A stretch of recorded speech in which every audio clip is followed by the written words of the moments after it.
globetards are one of the most dishonest people I have ever seen. Here I am with a scientific flat Earth model, proving circumnavigation by air and by sea with oceans filled with real water almost 2 inches deep.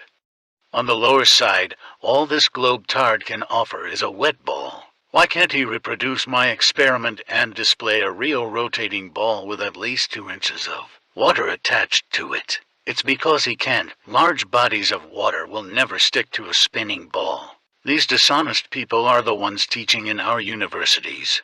Our kids are graduating in foolishness. Hey globetard, how about using this model to make 2 inches of water stick to it? So I was just curious and I decided to type in biblical cosmology in Google just to see what would pop up. I was just curious and it was very interesting. I didn't see one heliocentric model, because that's what's supposed to be biblical, remember? The Bible says that we're spinning and moving everywhere, but look at this, just a bunch of flat earth models. Very interesting. Wonder why.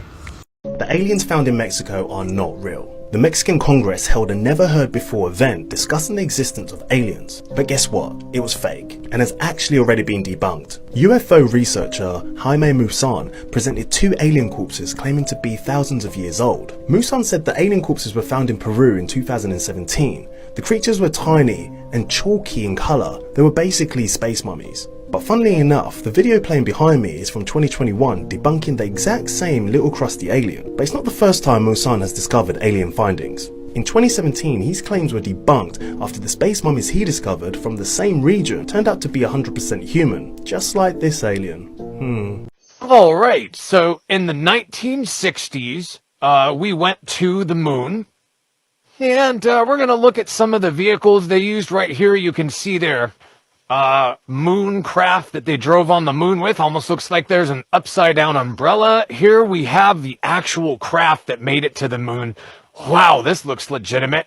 I mean, this wouldn't fall apart in the Earth's atmosphere, look like a school project or anything, but I don't know anything. NASA is a huge thing, and I don't know anything. I mean, here we go. Here's more of the craft, Yeah, I could totally see this going through the Earth's atmosphere.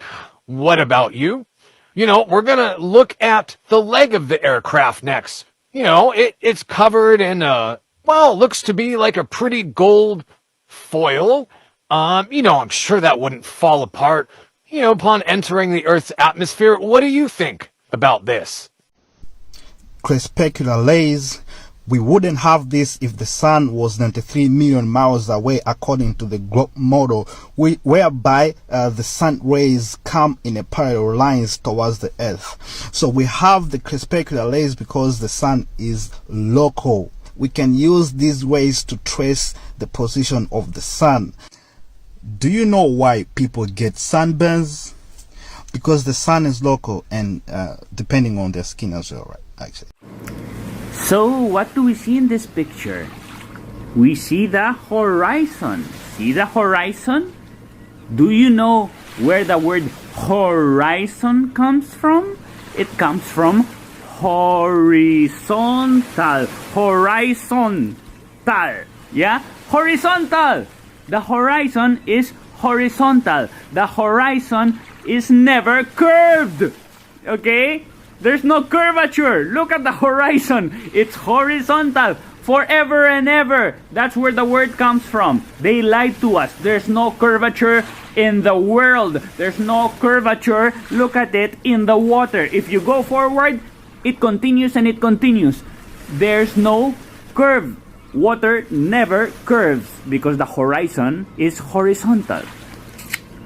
Well, what do we have here? It says Space Force stands up, honor guard program manned by guardians.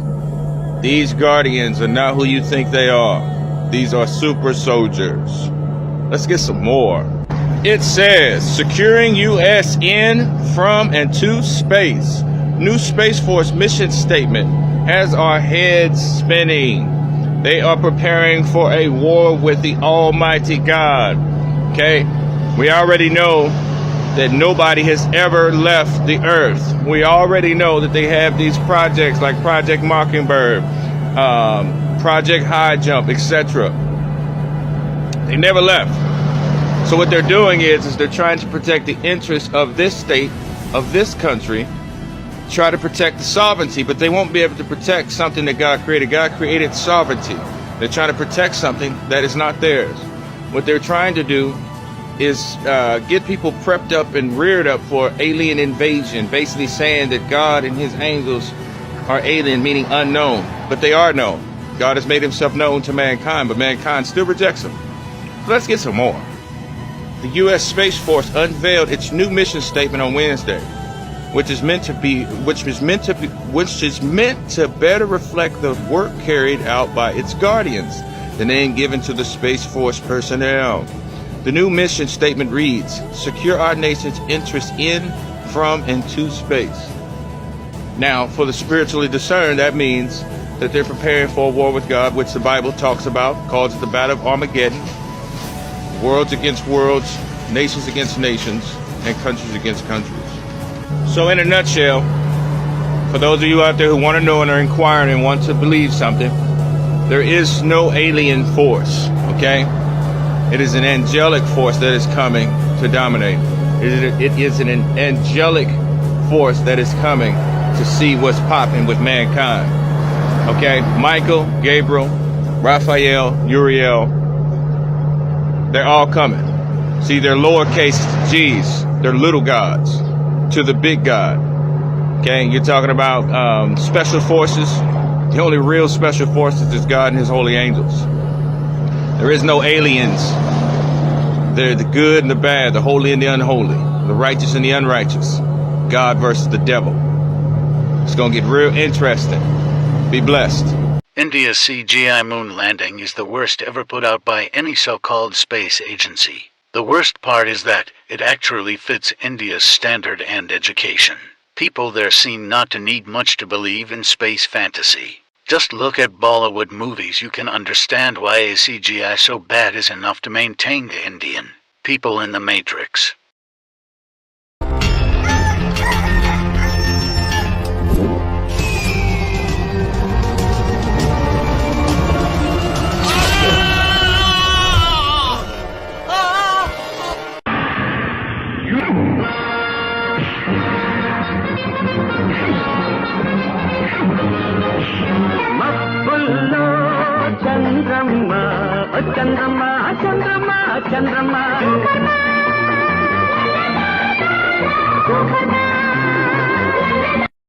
Alright, so this is Confessions of a Flat Earther. I don't really want to say that. Leave my glasses on. I don't want anybody to know who I am.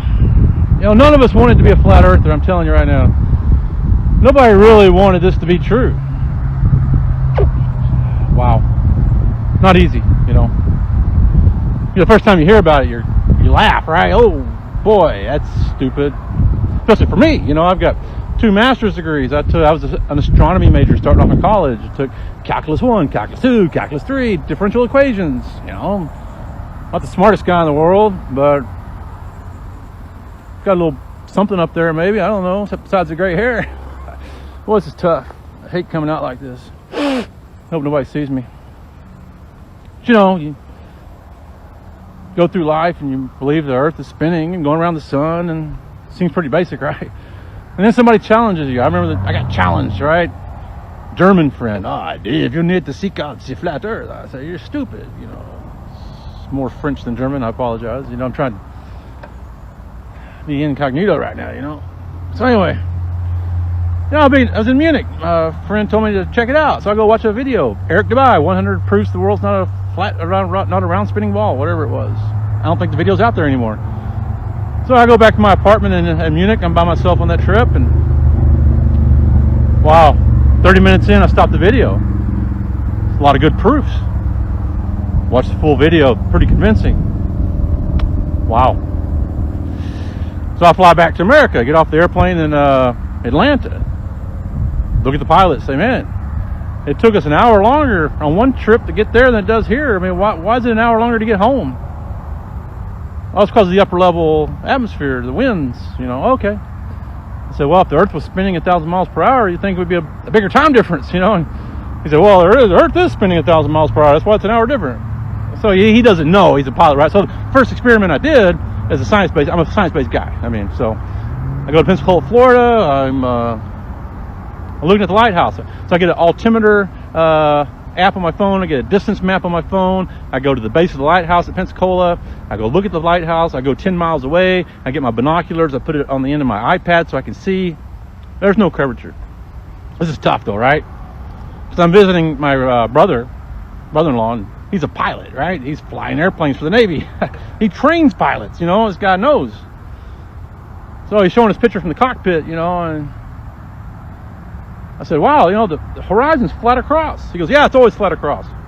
Wow, that's cool. That kind of proves flat Earth to me. And then I finally tell him while I'm there, you know, I don't really like to tell people I'm a flat earther, but I finally say, hey, you know, I'm doing some research on the flat Earth. He goes, oh, Dave, really? You're an idiot. You know, he thinks I'm crazy. I said, yeah, but you told me the horizon's flat across. He goes, well, not when you get to a certain altitude. Well, so it's been 3 or 4 years now, and he hasn't told me what altitude the Earth goes from being the horizon flat to the horizon curving away from you like a ball. I guess he hasn't figured that out yet. 22,000 feet, 30,000 feet. I don't know, but at 15,000 feet, it's flat across. I got another friend who flies for a major airline, and he's a pilot. He knows the Earth is flat. He's never seen curvature.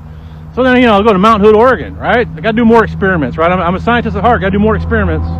Got to prove this thing. So I go to Mount Hood, go 100 miles east of Mount Hood. Get my altimeter out. I'm 300 feet above sea level. I can see the whole mountain, right? It's all there. Using the apps, using the formulas, calculus, trigonometry, computer-based formulas. You know, that mountain should be 4,200 feet below the horizon, but it's not. It's all there, man. It's all there. It makes it tough. So anyway, all the proofs are pointing to a flat Earth. You know, and so finally, you know, I'm going to fly to South Africa. I'm going to Cape Town. So what I did was I was there during the summer equinox, or real close to it, and while the sunrise and the sunset is 15 to 20 minutes shorter on their summer than what we have in our summer here in North America. It's because the sun's moving faster that time of year. Because it's a bigger circle. It takes a bigger orbit there. Sun going around us. So then you see all this evidence and you can't keep your mouth shut. You got to talk, right? You got to tell people. You got to warn people. Hey, you've been lied to. Then they make fun of you, right? Make videos, put them on Facebook. Your friends, they don't talk to you. Your friends talk to their kids talk to your kids, they make fun of you. But they don't talk to you, right? It's tough. It's tough. Nobody really wants to be a flat earther. It just happens. You're a truth seeker. You go out, you look for curvature, and it ain't there.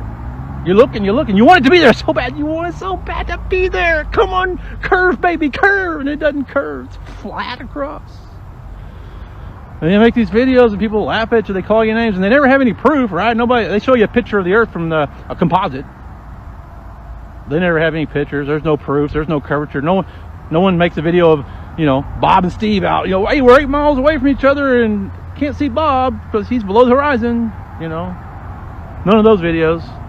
You know, I'm not making money off of it. I'm not getting popularity off of it.